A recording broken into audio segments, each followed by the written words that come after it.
Here's a closer look at the planner for a magical 2024. It's available in full color and in black and white. And I've already done the January, a little recap on that, so if you haven't seen it, you can go back. But there's an introduction with not just basics on how to do magic, but stuff that will help you at any level, just to inspire you through art and symbolism, and succinct recaps of how to do magic. Then each month features a different witch power. February is the power of shadow, so there are mini spells and intentions and just little inspirational things to get you started casting spells, or things to add to your ritual, or just small things you can do during the day to help you connect to your witch power. The top has this astrological calendar, moon phase calendar, and the moon signs, as well as the sun sign for the month. And then over here on this side, it just has a brief astrological recap of some of the things that are happening, as well as a few more details. I always like to put in a lot of details. So like if I have a picture or something, I like to put in like a little bit of symbolism, or at least something to connect it all together. Because for me, it's not just a bunch of witchy pictures, although it is, there's really a lot of meaning in it. So each month after that recap, there's a spell. This one's just about ways you can connect to your shadow and power in the darkness. And then this corresponds to that here with some other ideas of things you can do with mirrors, or just with your own inner work.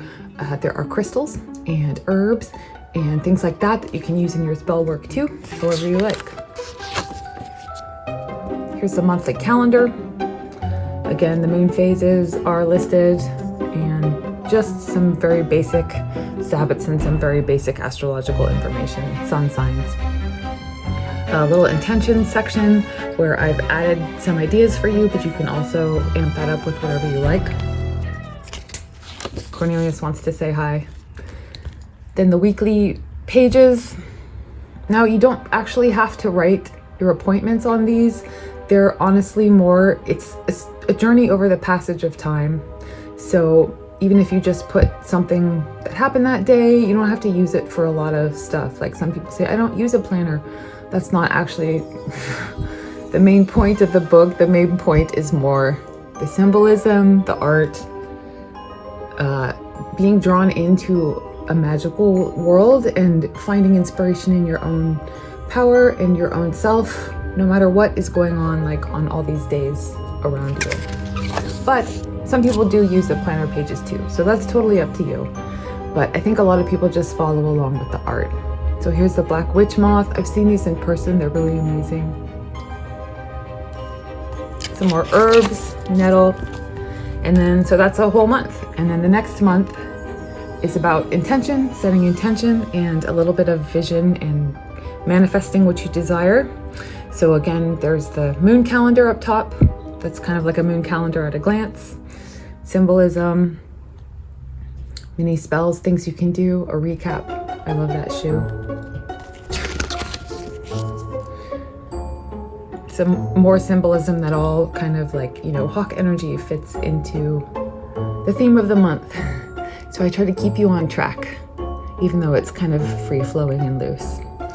So this is following intentions, casting intentions, and kind of bringing into creation whatever it is that you want through your spell work.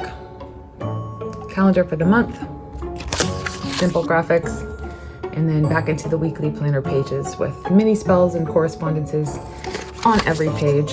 And then they're all different. So only a little bit of seasonal Sabbath stuff. I casually mention them on the weekly pages. And then April, psychic powers. So little ideas of things you can do to increase your psychic connection. Notice things, like herbal, physical things you can do, like herbs and rocks, but also like kind of things you can do within your own self. And the astrological recap, these awesome owls. Practice feeling energy and emotion through your body and senses. Harder than it sounds, easier said than done. So here's the spell for the month and the mini spells. more correspondences, symbolism on every page. I love that one. Yeah. So then the powers go into, and I'll do this in another video, but after the psychic power month of April, it starts going into the elements, elemental powers, which is really cool. So you can get these in my shop, shop.coloringbookofshadows.com, or on Amazon. And if you want to find links to everything, my website, which is coloringbookofshadows.com, is the best place to get links and information. And that's Coloring Book of Shadows.